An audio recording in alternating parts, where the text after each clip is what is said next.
तो जो हमारा साइंस का जो लेक्चर है, तो हमने पहले जो पहला चैप्टर पूरा कर दिया और दूसरा चैप्टर था वो हमारा था भोजन के मुख्य घटक। पहला चैप्टर था कि भोजन कहाँ से आता है, यानी कि भोजन हमें कहाँ से मिलता है, तो उनके बारे में देखा था।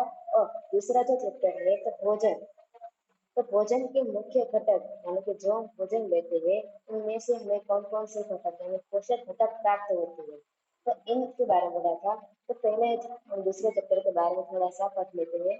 तो जो हमने पहले पढ़ा था कि भोजन के मुख्य घटक कौन कौन से है, तो भोजन के जो मुख्य घटक है तो पहले कार्बोहाइड्रेट है, वसा, मंड, प्रोटीन, विटामिन और खनिज लवण, और इसके अलावा जो हमें आवश्यकता है वो है जल और वृक्षांश। तो इन सभी पोषक घटकों से हमारे शरीर को ऊर्जा मिलती है। ठीक है, तो हमने भोजन के मुख्य घटक में कार्बोहाइड्रेट, वसा, प्रोटीन, मंड, विटामिन और उसके अलावा जो है वो है वृक्षांश और जल। तो ये सभी पोषक घटकों से हमारे शरीर को क्या मिलता है, तो ऊर्जा मिलती है। तो इसके बाद हमने मंड का परीक्षण किया था, यानी कि हमें कैसे प्राप्त यानी कैसे पता चलेगा कि इस खाद्य पदार्थ में मंड है, मंड उपस्थित है। तो उसके लिए हमने एक परीक्षण किया था जिसमें हमने एक खाद्य पदार्थ लिया था और उसमें हमें कौन से विलयन की आवश्यकता होती है, तो वो विलयन है तो आयोडीन का विलयन, यानी कि उसमें हमें खाद्य पदार्थ में मंड चेक करना है, यानी कि पता करना है। तो हमें उसके उस खाद्य पदार्थ पर आयोडीन के 2-3 बूंदे ड्रॉपर की मदद से खाद्य पदार्थ में डालेंगे। तो इस तो फिर उसके बाद हमने प्रोटीन का परीक्षण किया था कि कौन से खाद्य पदार्थ में प्रोटीन उपस्थित है, तो उसके लिए वो परीक्षण किया था। तो हमें उसमें कौन से विलयन की आवश्यकता होती है, तो उसमें है पौष्टिक सोडा और कॉपर सल्फेट। तो इन दोनों की सहायता से हमें प्रोटीन के परीक्षण किया था। फिर उसके बाद था वसा। तो वसा के लिए हमें पहले तो जो भी कोई भी खाद्य पदार्थ है उसको कागज के ऊपर रगड़ना है। फिर अगर वो तेली पदार्थ है, क्या अगर तेली पदार्थ है जो खाद्य पदार्थ हमने लिया है, तो अगर हम कागज के ऊपर रगड़ते हैं तो उससे कुछ तेली पदार्थ वाला हमें कागज में तेली धब्बा दिख देता है। ये आपको तेली धब्बा किस तरह से देखना है, आपको सूर्य प्रकाश के सामने कागज को रखना है और फिर हमें देखना है कि क्या इसमें हमें तेली पदार्थ का कोई धब्बा दिखाई देता है। अगर वो धब्बा दिखाई देता है तो इसका मतलब है कि उसमें वसा उपस्थित है। तो हमने इस 3 के परीक्षण के बारे में देखा था। फिर आगे हमने पढ़ा था तो वो था कि विभिन्न खाद्य पदार्थों में कौन कौन से खाद्य पदार्थ में उपस्थित होते हैं। तो इसमें हमने कार्बोहाइड्रेट, तो कार्बोहाइड्रेट को हमें सबसे ज्यादा भोजन में ऊर्जा मिलती है, कार्बोहाइड्रेट से हमारे शरीर को सबसे ज्यादा ऊर्जा मिलती है। फिर उसके बाद है वसा। तो कार्बोहाइड्रेट और वसा की अपेक्षा से कार्बोहाइड्रेट में सबसे ज्यादा ऊर्जा मिलती है, और कार्बोहाइड्रेट और वसा को हमने ऊर्जा देने वाला भोजन बताया था। फिर उसके बाद हमने प्रोटीन यानी कि प्रोटीन के बारे में देखा था। तो प्रोटीन भी हमारे शरीर के लिए किस तरह से आवश्यक है, तो जो हमारे शरीर को स्वस्थ रखने के लिए हमारे शरीर को प्रोटीन की आवश्यकता होती है। फिर हमने देखा था विटामिन। तो सभी विटामिन में यानी कि विटामिन के कई प्रकार होते हैं। तो वो था vitamin A, vitamin B, vitamin C, vitamin D, vitamin E और विटामिन के। और इसके बाद में जो विटामिन बी का समूह है इसमें हमें उसको हमने विटामिन बी कॉम्प्लेक्स बताया था। तो उसके बाद हमने सभी विटामिन के किस तरह का कार्य होता है इन सब के बारे में पढ़ा था। अब आगे देखते थे तो उसके बाद था संतुलित आहार। तो संतुलित आहार किसे कहते हैं, तो जो हमारे शरीर को सही मात्रा में पोषक घटक आवश्यक है, उचित मात्रा में हमें पोषक घटक उपस्थित रहते हैं, उसे हम संतुलित आहार कहते हैं। तो संतुलित आहार में कार्बोहाइड्रेट का उपयोग होता है, प्रोटीन, विटामिन, वसा, मांस, फिर उसके बाद जल, वृक्षांश और खनिज लवणों की आवश्यकता। अगर ये सभी प्रकार के हमारे खाद्य पदार्थ में आवश्यक उपस्थित होते हैं, ये सभी प्रकार के पोषक घटक, तो हम उसको क्या कहते हैं, संतुलित आहार। संतुलित आहार के बाद हमने देखा था वो था तो अभावजन्य रोग। अभावजन्य रोग यानी कि जो हम खाद्य पदार्थ लेते हैं उसमें अगर कोई भी कमी यानी कि कोई भी पोषक घटक की कमी होती है और ये ज्यादा देर तक हम रखते हैं तो इसके कारण हमें अभावजन्य रोग यानी कि इसमें हम कई प्रकार के रोग का अनुभव कर सकते हैं। ठीक है, तो ये यहाँ तक। फिर उसके बाद हमने जो सारणी लास्ट वाली जो सारणी थी इसमें हमने पढ़ा था कि सभी विटामिन और खनिज लवण, जो विटामिन और खनिज लवण में कौन अगर उसकी कमी होती है हमारे शरीर को तो कौन से प्रकार का रोग होता है और उसका लक्षण क्या है, इन सब ये चैप्टर में दूसरे चैप्टर में यहाँ तक हमने पढ़ा था। अब हम आगे देखते हैं जो हमारा तीसरा चैप्टर है, तंतु से वस्त्र तक, यानी कि जो आप कपड़े पहनते हैं तो वो कपड़ा किस तरह से बनता है और उससे हमें कौन कौन से प्रकार के वस्त्र होते हैं, इन सब के बारे में हमें इस चैप्टर में यानी कि तीसरे चैप्टर तंतु से वस्त्र तक में पढ़ना है। तो अब हम हमारी तो ये है हमारा तीसरा चैप्टर तंतु से वस्त्र तक। तो हम पहले से शुरू करते हैं, तो वो है पहली और दूसरे ने अपने स्कूल में आयोजित की गई विज्ञान प्रश्नोत्तरी प्रतियोगिता में प्रथम पुरस्कार जीता था। वे दोनों अत्यधिक उत्तेजित थे और उन्होंने प्राप्त किए पुरस्कार राशि से अपने माता पिता के लिए वस्त्र खरीदने का निश्चय किया। यानी जो पहली और दूसरे के स्कूल में एक विज्ञान प्रश्नोत्तरी प्रतियोगिता उसमें उसने पुरस्कार जीता था। ये दोनों अत्यधिक उत्तेजित थे और उसने जो राशि उसे मिली थी यानी कि जो गिफ्ट उसे मिला था उसमें से उसने एक वस्त्र खरीदने को इसके माता पिता को वस्त्र खरीदने के लिए निश्चय किया। एक कपड़े की दुकान पर वस्त्र सामग्री की वस्तु विविध तारीख प्रयोजन वस्त्र, यानी कि जब आप कपड़े खरीदने जाते हैं तो आप अलग अलग प्रकार के अलग अलग कपड़ों से हमें एक सभी प्रकार के कपड़े देखने को मिलते हैं। तो यहाँ पे पहले बुजुर्गों भी यही हुआ कि वो उसने दुकान में जाकर सब सभी प्रकार की वस्त्र सामग्री को देखकर वो बेचैन फंस गए। दुकानदार ने उन्हें यह समझाया कुछ कपड़े अथवा वस्त्र सूती है तो कुछ शुष्क है यानी कि कुतरे है। तो यहाँ पे उसने दुकान वाले ने ऐसा बोला कि समझाया कि जो यहाँ पे कुछ कपड़े ऐसे हैं जो किससे बने हुए हैं तो सूती कपड़े हैं और कुछ सेंसलेस यानी कि कृत्रिम कपड़े होते हैं। इसके पास ऊनी मफलर या शाल भी थे। ऊनी मफलर जो किससे से बने होते हैं ऊन में से, और शाल। तो दुकान में बहुत सी रेशमी साड़ियाँ भी थी। जैसी साड़ियाँ थी तो यहाँ पे एक अलग अलग प्रकार के सभी यहाँ पे कापड़ के यानी कि वस्त्रों के प्रकार बताया। यहाँ पे फिर है ऊनी, ऊनी के बाद आया रेशमी। पहले तथा बुजो अत्यधिक उत्तेजित दिखाई दे रहे थे। उन्होंने इन विभिन्न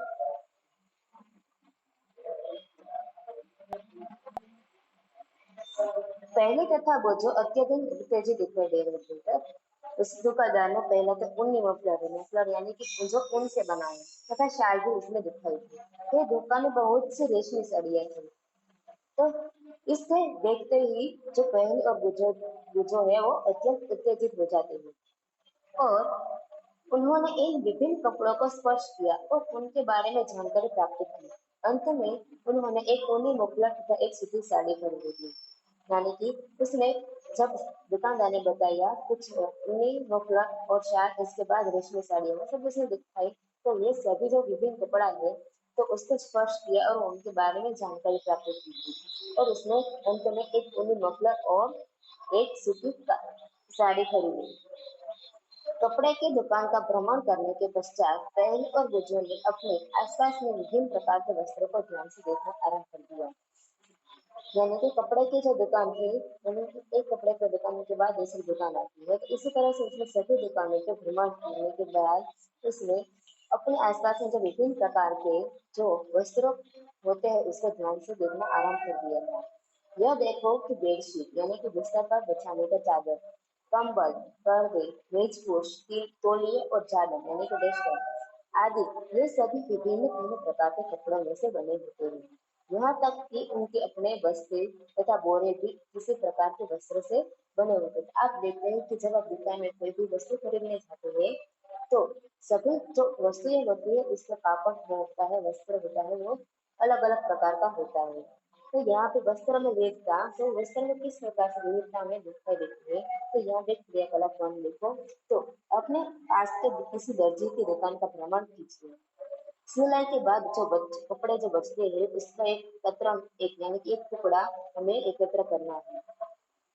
कपड़े के प्रत्येक कतरान को यानी कि जो हमने टुकड़ा लिया था उसको स्पर्श करके उसके स्पर्श का अनुभव करना है। यानी कि जो आप अगर किसी दर्जी के दुकान पे जाते हैं तो यहाँ पे अलग अलग प्रकार के वस्त्र यानी अलग अलग प्रकार के कपड़े होते हैं। तो उस कपड़े में से थोड़े थोड़े टुकड़े हमें ले लेने हैं। फिर इसके बाद हमें सभी कपड़ों को यानी कि रेशमी है, ऊनी है, सूती है, कोई भी वस्तु होती है, कोई भी प्रकार का कपड़ा है, उन सभी को हमें क्या करना है, भ्रमण मतलब कि आप एक दुकान से दूसरी दुकान तक जाते हैं, दूसरी दुकान से तीसरी दुकान तक जाते हैं, तो ये सभी दुकानों में हमें जाना है, इसे कहते हैं भ्रमण। फिर दर्जी की सहायता से उससे पूछकर कुछ कपड़ों पर सूती, रेशमी, ऊनी, संश्लिष्ट के लेबल लगाने का प्रयास किया। आपने सभी प्रकार के कपड़ों को लिया था, उसके टुकड़ों लिया, फिर उसके बाद हमने ऐसे स्पर्श करके उसका अनुभव करना है। ये इसमें जो दर्जी की फिर सहायता लेनी है कि ये कपड़ा कौन सा है, ये सभी प्रकार के कपड़े को हमें नाम बता देने हैं और फिर इसके ऊपर हमें कुछ लेबल लगा देने हैं। लेबल यानी कि जो आप कागज लगाते हैं उसको चिपका देना है। क्या आप यह जानना चाहते हैं कि ये विभिन्न कपड़े किस प्रकार बनते हैं? तो ये जो कपड़े हैं वो किस प्रकार से बनते हैं? तो वो एक सतत टुकड़ा होता है। सतत यानी कि हाँ, उसको देखते हैं तो उसमें हमें एक छोटे छोटे से वर्ग की तरह हमें उसमें एक आकृति दिखाई देती है। तो आपने क्या देखा, यहाँ पे आप क्रियाकलाप दो देखिए। तो सूती कपड़े का वही टुकड़ा चुनिए जिस पर आपने क्रियाकलाप एक में लेबल लगाया। एक सूती कपड़े का एक टुकड़ा लेना है कि इसके एक सिरे पर कोई ढीला धागा या तागा ढूंढने का प्रयास कीजिए। जब आप कोई भी वस्तु का टुकड़ा होता है, जब आप उसको छोटे टुकड़े में परिवर्तन कर देते हैं तो इसमें कोई एक धागा होता है, वो ढीला होता है यानी कमजोर सा होता है। उसे हमें ढूंढने का प्रयास करना है और इसे बाहर खींचना है। क्या करना है, उसको बाहर खींचना है। फिर हमें क्या करना है, यहाँ पे आप आकृति 3.3 है, इसमें हम देख सकते हैं। तो कपड़े से कोई धागा या तंतु खींचना। धागा जो इसमें छोटी छोटी संरचना जैसे वर्ग जैसी संरचना दिखाई देती है, इसमें से कोई एक धागा होता है, उसको एक कमजोर से यानी ढीला होता है, उसको हमें बाहर की तरफ खींचना है। फिर हमें देखना है कि किस तरह की उसमें संरचनाएं होती है। तो आप एक धागा धीरे धीरे बाहर खींच सकते हैं। फिर हमें क्या करना है, अगर हमें ताकत दिखने नहीं देता है तो उसके पेन अथवा सुई की सहायता से भी आप एक तागा धीरे धीरे बाहर खींच सकते हैं। हम यह देखते हैं कि तागों को एक साथ व्यवस्थित करने पर वस्त्र बना है, यानी कि जो वस्त्र है वो किस प्रकार से है, यानी तागाओं से निर्मित होकर यह सारा वस्त्र बनता है। फिर यहाँ पे तंतु, इसमें भी एक क्रियाकलाप बताया गया है। तो तंतु क्या है इसके बारे में, तो जैसे सूती कपड़े का टुकड़े से कोई तागा बाहर निकालिए, क्या करना है, कोई एक सूती कपड़ा है उसमें से हमें कोई तागा होता है यानी धागा होता है, उसे हमें बाहर निकाल देना है। इस धागे के टुकड़े को मेज पर रखिए, कारण क्या करना है, उसको एक मेज पर रख देना है। फिर इस धागे यानी कि जो धागा हमने सूती कपड़े में से निकाला है, उस धागे के टुकड़े के एक सिरे को अपने अंगूठे से दबाइए। क्या करना है, एक जो एक सिरा होता है इसमें हमें एक अंगूठे से दबा देना है और ताकि के जो दूसरा सिरा है उसको लंबाई के अनुदिश यानी कि पहले इसे खींचना है। फिर चित्र जो 3.4 में बताया गया है उसके अनुसार हमने नाखून से खींचना है। क्या करना है, खींचने के बाद हमें नाखून से उसको खींचना है। क्या आप इस सिरे पर यह देखते हैं कि धागा है वो पतली लड़ियों में विखंडित हो गया है। जब कोई आप धागा देखते हैं, जैसे कि अभी आप धागा है कोई भी हमें जो सुई धागा होता है, तो सुई में परोने वाला धागा होता है, उसमें भी आप देख सकते हैं कि जब हम सुई में धागा पिरोते हैं डालते हैं तो हमें कई प्रकार के छोटे छोटे इसमें लड्डी है यानी कि छोटे छोटे प्रकार के उसमें हमें और भी धागे हमें दिखाई देते हैं। तो यहाँ पे सुई में तागे को पिरोने का प्रयास करते समय भी आपने ऐसा रिफ्लेक्शन किया होगा कि कई बार तागे का यह सिरा कुछ पतले लड़ियों में पृथक हो जाता है। पृथक यानी अलग अलग हो जाता है। मतलब जो हम धागा लेते हैं सुई में डालने के लिए, तो उस सुई में डालने के लिए जब हम उसको सुई के अंदर डालते हैं तो हमें अलग अलग प्रकार के यानी कि एक धागे में से भी हमें अलग अलग प्रकार के उसमें भी हमें धागे दिखाई देते हैं। अलग अलग प्रकार के उसमें धागे भी होते हैं। तो ऐसा होने पर तागे को सुई के नाके से गुजारा। जब एक धागे में से अलग अलग प्रकार के जो धागे हमें इस दूसरे से मिलते हैं, तो ऐसा जब हो जाता है तब हमें सुई में धागा पिरोना है, तो यह मुश्किल कार्य हो जाता है। तागे की ये दिखाई देने वाली प्रक्रिया धागे की ये दिखाई देने वाली पतली लड़ियां होती थी, यानी कि जो एक धागे में के अंदर से भी जो हमें अलग अलग प्रकार के धागे मिलते हैं, तो ये उसे क्या कहते हैं, पतली लड़ियां, यानी कि वो जो धागा होता है पतला होता है। तो धागे की ये दिखाई देने वाली पतली लड़ियां भी और अधिक पतली लड़ियों से मिलकर बनी होती है, तो जिन्हें हम क्या कहते हैं, तंतु। तंतु किसे कहते हैं, तो धागे की जो छोटे छोटे लड़ियों में दिखाई देने वाली जो ये संरचना है वो भी अधिक पतली लड़ियों से मिलकर बनी होती है, उसे हम क्या कहते हैं, तो तंतु कहते हैं। तो वस्त्र, धागो, धागो यानी कि धागा में कहते हैं, तो ये वस्त्र है वो धागों से मिलकर बनते हैं तथा धागे भी आगे तंतुओं से मिलकर बने होते हैं। जो लोग वस्त्र पहनते हैं वो किससे बने होते हैं, धागों से, और ये जो धागा है वो किससे बनता है, तो वो भी एक तंतुओं से बनता है। और ये तंतु कहाँ से आते हैं, तो हम उसके बारे में भी देखेंगे। तो ये वस्त्र है वो यानी कि धागों से बनता है, धागा है वो छोटे छोटे तंतुओं से मिलकर बनता है, और यह हमें तंतु कहाँ से प्राप्त होते हैं, तो इनके बारे में अब हमें देखना है। तो कुछ वस्त्र जैसे कि सूती है, जूट है, रेशमी तथा ऊनी के जो तंतु है वो पादपों तथा जंतुओं से प्राप्त होती है। तो ऐसे वस्त्र है जैसे कि सूती कपड़े होते हैं, जूट होते हैं, रेशमी कपड़े तथा ऊनी कपड़े। तो ये जो तंतु है यानी कि जो धागों से बनता है, तो जिस धागे से बनता है वो धागो तंतुओं से बनता है। तो ये तंतु से कहाँ से प्राप्त होते हैं, तो पादप तथा जंतुओं से प्राप्त होते हैं। उन्हें हम क्या कहते हैं, तो प्राकृतिक तंतु। तो यहाँ पे एक परिभाषा मिल गई हमें कि प्राकृतिक तंतु किसे कहते हैं। तो प्राकृतिक तंतु, तो जो तंतु पादपों तथा जंतुओं से प्राप्त होते हैं, कि जो तंतु पादपों तथा जंतुओं से प्राप्त होते हैं उन्हें प्राकृतिक तंतु कहते हैं। इसके बाद तो रुई तथा जूट यानी कि पटसन, तो पादपों से प्राप्त होने वाले तंतुओं के उदाहरण हैं। तो यहाँ पे कौन से उदाहरण दिए हैं, तो पादपों से प्राप्त होने वाले प्राकृतिक तंतु के उदाहरण। पादपों से प्राप्त होने वाले प्राकृतिक तंतु के उदाहरण कौन कौन से हैं, तो रुई तथा जूट। उसके बाद है ऊन तथा रेशम, जंतुओं से प्राप्त होते हैं। तो ऊन तथा रेशम है वो जंतुओं से प्राप्त होते हैं। तो यहाँ पे भी एक हमें एक क्वेश्चन बनता है, तो कि यह है कि जंतुओं से प्राप्त होने वाला प्राकृतिक तंतु कौन सा है।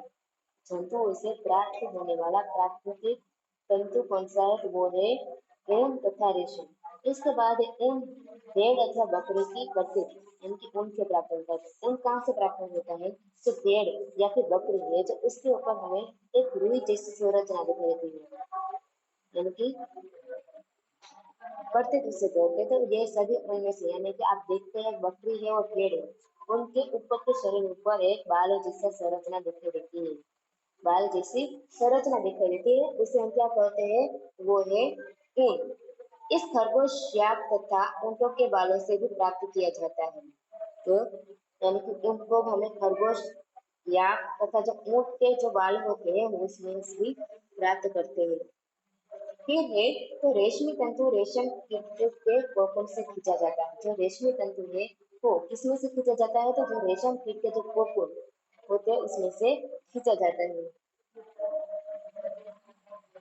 फिर हजारों वर्षों तक वस्त्र निर्माण के लिए केवल प्राकृतिक तंतुओं का ही उपयोग होता था, यानी कि पहले के जमाने में जब वस्त्र होते हैं वो किससे से प्राप्त बनते थे, तो प्राकृतिक तंतुओं की सहायता से। पिछले लगभग 100 वर्षों से ऐसे रासायनिक पदार्थ जिनका स्रोत पादप अथवा जंतु नहीं है, यानी कि लगभग 100 सालों से या 100 वर्षों से रासायनिक पदार्थ यानी कि रासायनिक पदार्थ की सहायता से, यानी कि जो पादप तथा जंतु, जंतु के अलावा एक रासायनिक पदार्थ है जिसे तंतुओं का निर्माण किया जाता है, उसे कहते हैं संश्लिष्ट तंतु। तो संश्लिष्ट यहाँ पे परिभाषा है कि संश्लिष्ट तंतु किसे कहते हैं, तो संश्लिष्ट तंतु यानी कि जिसे हम रासायनिक पदार्थों की सहायता से निर्माण करते हैं उसे कहते हैं संश्लिष्ट तंतु, यानी कि कृत्रिम जो एक मानव बनाते हैं। और ये जो संश्लिष्ट तंतु है वो फैक्ट्रियों से बना जाता है। पॉलिस्टर है, नायलॉन और एक्रिलिक संश्लिष्ट तंतुओं के कुछ उदाहरण हैं।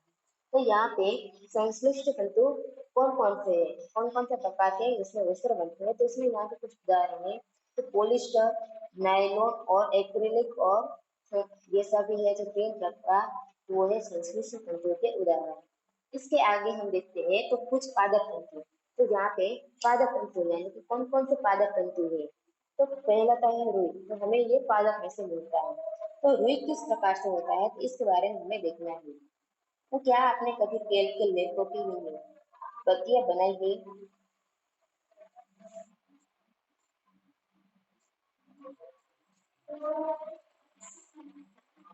यानी कि जब आप तेल यानी कि जब आप दिया बत्ती करते हैं तो उसमें रुई की जो बत्तियां होती है वो बनानी पड़ती है। तो वो किसमें से बनती है, रुई में से। इन बत्तियों को बनाने के लिए आप क्या उपयोग में लाते हैं। इस रुई का उपयोग गद्दों, रजाइयां अथवा तकियों में भी किया जाता है। तो यहाँ पे रुई का उपयोग है। तो रुई का उपयोग हम गद्दों, रजाइयों अथवा तकियों बनाने के लिए हम करते हैं। कुछ रुई लीजिए, इसे खींचकर पृथक कीजिए। क्या करना है, रुई को लेना है, फिर हमें उसको अलग अलग करना है और इसके किनारों को ध्यान से देखना है। आपने क्या प्रेक्षण किया, ये छोटी छोटी पतली लड्डियां जिन्हें आप देख रहे हैं तो कंपास तंतुओं से बनी होती है, यानी कि रुई है। तो उसको हम जब पृथक यानी अलग करते हैं, हमें खींचना है, तब जब खींचते समय उससे हम अगर किनारे को देखते हैं तो हमें पता चलता है कि उसके अंदर तो छोटी पतली लड्डियां होती है। तो रुई का कहाँ से आते हैं, अब रुई कहाँ से किस प्रकार से उसका उत्पादन होता है इसके बारे में देखना है। तो इस खेतों में उगाया जाता है, यानी कि रुई को खेतों में उगाया जाता है। साधारण या कपास के पौधे वहां उगाए जाते हैं जहाँ की मृदा काली तथा जलवायु उष्ण होती है। यानी कि रुई को उगाने के लिए कैसी जमीन यानी किस मिट्टी की हमें आवश्यकता होती है। तो उसकी मृदा यानी कि मिट्टी है काली तथा जलवायु उष्ण होती है। क्या आप ऐसे कुछ राज्यों के नाम बता सकते हैं जहाँ हमारे देश में कपास की कृषि होती है। तो यहाँ पे कपास है वो कहाँ पे हमें इसका उत्पादन करते हैं इसके बारे में। तो कपास पादप के फल, फल यानी कि कपास बोले जो हम देखते हैं तो सभी पादप के एक प्रकार का फल होता है। तो फल वो है लगभग नींबू के माप के होते हैं। किस प्रकार के होते हैं, नींबू के माप के यानी कि छोटे छोटे होते हैं। पूर्ण परिपक्व होने पर बीज टूटकर खुल जाते हैं। पूर्ण परिपक्व यानी कि जो उसका फल है उसमें वह पूर्ण परिपक्व तो यानी कि उसका जो अंदर का जो अंकुरित होने के बाद वो बीज टूटकर खुल जाते हैं यानी कि बाहर फैल जाते हैं। तथा अब कपास तंतुओं से ढके बिनोले, बिनोले यानी कि जो कपास के बीज होते हैं तथा को देखा जा सकता है। यानी कि जब आप कपास के तंतु यानी कि जब बीज फूट कर बाहर खुल जाता है तब उसके अंदर से हमें कपास के तंतुओं से एक ढके बिनोले यानी कि जो कपास के बीज होते हैं वो हमें दिखाई देते हैं। क्या आप अपने ऐसा कपास खेत देखा है, तो आपके गांव में भी ऐसा कपास के खेत हमें देखने को मिलता है जो कपास चुने जाने के लिए तैयार हो चुका है।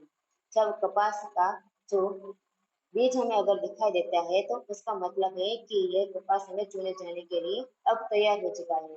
इस समय खेत कपास के परिफल यानी कि रोग से इतना श्वेत हो जाता है, यानी कि आप देख सकते हैं तो जब कपास में बाहर निकल जाता है तब वो जो सारा बाग यानी कि खेत होती है वो हमें सिर्फ सफेद सफेद रंग की हमें दिखाई देती है।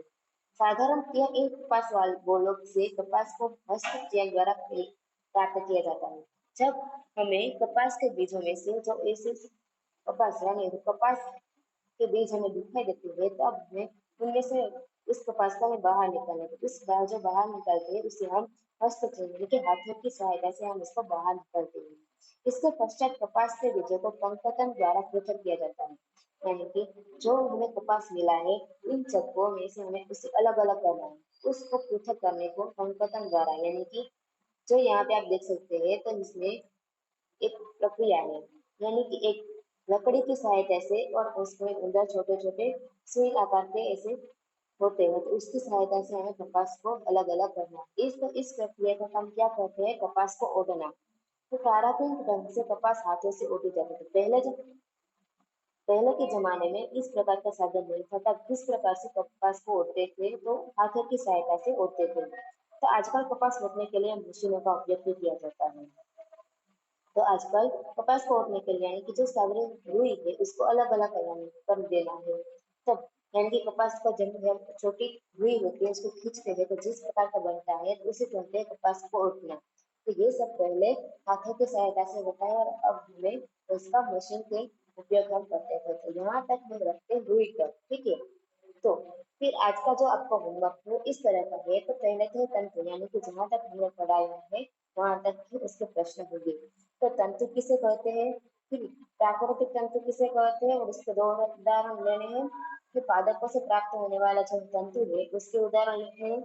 जंतुओं से जो प्राप्त होते हैं तंतु उसके दो उदाहरण लिखने हैं। फिर ऊन कहाँ से प्राप्त होता है, तो ऊन हमें किस कहाँ से प्राप्त होता है उनके बारे में।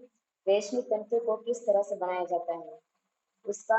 फिर संश्लिष्ट तंतु किसे कहते हैं और उसके दो उदाहरण लिखने हैं। और रुई का उपयोग हमें लिखना है। तो यहाँ पे रुई वाला जो टॉपिक है इसमें से हमें उसका आंसर मिल जाएगा। फिर है रुई के विषय में थोड़े संक्षिप्त में लिखना है। तो ये वाला जो प्रश्न है वो आपको कहाँ से शुरू करना है, तो वो आपको जो यहाँ पे रूह कहाँ से आती है, रुई कहाँ से आती है, और उसकी जो मृदा यानी कि जो मिट्टी है वो किस प्रकार की होती है, तो इनके बारे में आपको लिखना है। और कपास रोपना किसे कहते हैं, तो यानी कि कपास रोपना यानी कि जो कपास के बीजों को पंखुड़ियों द्वारा पृथक किया जाता है उसे हम कपास रोपना कहते हैं। तो आज का जो लेक्चर है हम यहाँ तक ही रखते हैं और झूठ से हम से पढ़ाई करेंगे। तो ठीक है, आज का जो हमारा होमवर्क है वो आपके व्हाट्सएप के ग्रुप में से मिल जाएगा। और यहाँ तक हमारा जो लेक्चर है वो यहाँ पे ही हम समाप्त करते हैं। अगर किसी को कोई प्रश्न